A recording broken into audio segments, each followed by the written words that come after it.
নমস্কার বন্ধুরা, মৌয়ের সাথে রান্নাবান্নাতে সবাইকে স্বাগত। মূলো শাক ভাজা বা মূলো শাকের চচ্চড়ি কম বেশি করে সকলেই জানেন কিভাবে বানায়। যারা বিভিন্ন রকমের শাক খেতে পছন্দ করেন অবশ্যই একবার হলেও এইভাবে বানাবেন। ভালো লাগলে লাইক দিয়ে শেয়ার করে দেবেন। আরও অনেক রেসিপির জন্য আমার চ্যানেলটি সাবস্ক্রাইব করে রাখুন। এখানে 3টে কচি মূলো থেকে যে মূলো শাক পাওয়া গেছে ভালো করে কুচিয়ে নিয়েছি আর ধুয়ে নিয়েছি, যাতে শাকের মধ্যে যদি কোনো মাটি ময়লা লেগে থাকে বেরিয়ে যাবে। একটা মিডিয়াম সাইজের আলু আর একটা বেগুনকে এইভাবে ছোট করে কেটে নিয়েছি। গরম তেলে প্রথমে বেগুনের পিসগুলোকে লবণ আর হলুদ মাখিয়ে ভেজে নেব। বেগুনটা আগে থেকে ভেজে রাখলে দুটো সুবিধা হয়, রান্নার সময় বেগুন কাঁচা থাকে না আর রান্নাটাও টেস্টি খেতে হয়। বেশ বাদামি রং করে ভেজে নিলাম, এবার তেল থেকে তুলে নিচ্ছি। অতিরিক্ত তেল সরিয়ে দিয়েছি। এবার ফোড়নে ভেজে নিলাম একটা শুকনো লঙ্কা আর 1 চা চামচ কালো জিরে।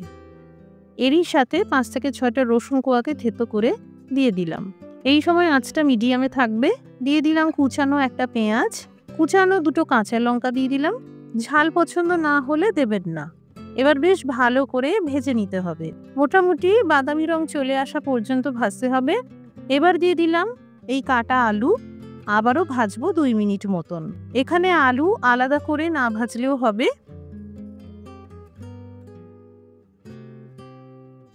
স্বাদ মতন লবণ দিয়ে আর একটু ভেজে নিলাম।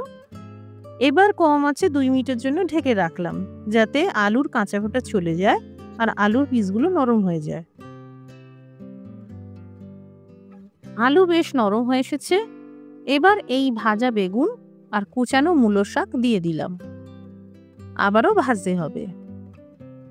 এই ভাজতে ভাজতেই শাক থেকে সামান্য জল বেরোতে শুরু করবে, তবে বাকি সবজিগুলো সুসিদ্ধ করতে সেটা পর্যাপ্ত নয়, তাই আমি অল্প করে জলের ব্যবহার করেছি। আবারও সামান্য করে লবণ দিয়ে টেস্টটা ব্যালেন্স করে নিলাম। এবার আধা কাপের থেকে একটু কম পরিমাণে জল দিয়ে দিলাম, এতে শাক সিদ্ধ হওয়ার সময় তলা থেকে লেগে যাবে না। এবার ঢেকে 2 মিনিটের জন্য রান্না করতে হবে। শাক সহ সবজি সুসিদ্ধ হয়ে গেছে। এবার ভালো করে ভেজে নিতে হবে, কারণ এই মূলো শাকের রান্নাটা ভাজা ভাজা করলে খেতে ভালো লাগবে। সবশেষে 1 চা চামচ চিনি আর 1 চা চামচ গরম মশলার গুঁড়ো দিয়ে দিলাম। এই গরম মশলার গুঁড়ো অবশ্যই দেবেন, এতে দারুণ টেস্ট হয়। তৈরি হয়ে গেল মূলো শাকের ভাজা চচ্চড়ি। বাড়িতে বানালে কমেন্ট করে জানাতে পারেন কেমন তৈরি হলো। রেসিপিটি দেখার জন্য অসংখ্য ধন্যবাদ। সবাই ভালো থাকুন, সুস্থ থাকুন।